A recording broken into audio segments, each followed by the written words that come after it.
Hi there. Let me tell you something interesting. It so happened that last Sunday, someone approached me and offered me a task in exchange of a fat sum of money. Lucrative as the offer was, I was about to take it. Then suddenly I remembered that I had promised to take my niece on a drive since it was a Sunday. Now I can't be saying no to my niece. The poor thing would soon start crying at the very thought of me saying a no to her. So I decided to take my niece out for a drive instead of taking the job.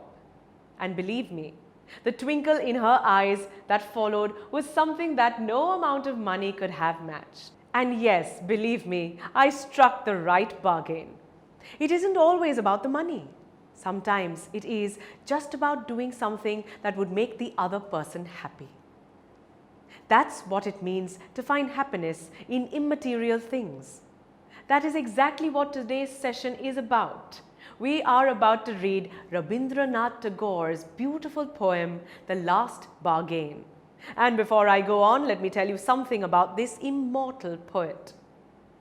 Born on 7th of May, 1861, Rabindranath Tagore was a Bengali poet, short story writer, song composer, playwright, essayist and painter. That's quite an extraordinary list, don't you think? He was a highly influential figure who had managed to introduce the Indian culture to the West and vice versa.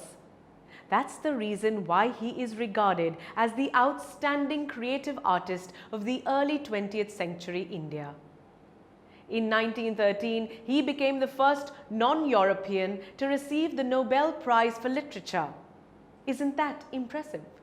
Apart from that, he had published several books on poetry in the 1880s.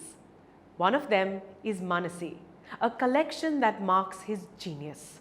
His other notable works include the poetry collection by the name of Sonar Tari and plays like Chitrangada. Tagore's poems are virtually untranslatable, and so are his songs, though they are more than 2,000, which have achieved considerable popularity among all classes of Bengali society. The Last Bargain by Rabindranath Tagore.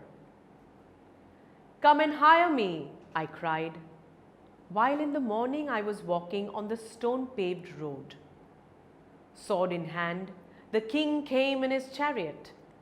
He held my hand and said, "I will hire you with my power."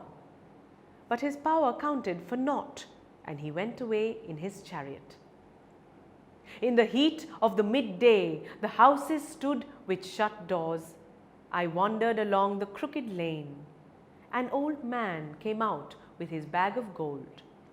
He pondered and said, "I will hire you with my money." He weighed his coins one by one, but I turned away. Now that we have read the poem, let me elaborate it further. At the very beginning of the poem, The Last Bargain, we have the speaker walking on a stone-paved road and calling out to get hired. The first one who wanted to hire him was a king. He wanted to hire him with his power, but for the speaker, it counted for nothing. And so the speaker did not accept the agreement. Later during the day, there was an old man with a bag of gold. He wanted to hire the speaker with his money, but the speaker rejected his money and thus denied the agreement. Now that we have gained a brief idea about the poem, let us understand the poem better by reading between the lines. Now in the opening stanza, we are introduced to the speaker of the poem. He appears to be searching for some kind of an employment, so he cries out for someone to hire him. As he was walking along the stony road, the king approached him in his chariot with a sword in his hand. The king held the speaker's hand and offered to employ him with his power. But for the speaker, the king's power amounted to nothing valuable. So he rejected the agreement. And then the king continued on his path by retreating in his chariot. Surely the speaker continued with his search. But at this point, we understand that this speaker was not searching for worldly employment. So what is he looking for? We shall read further to know that and more. I will be back again with the last two stanzas of the poem. Till then, keep learning. Bye-bye and take care. Tutormate.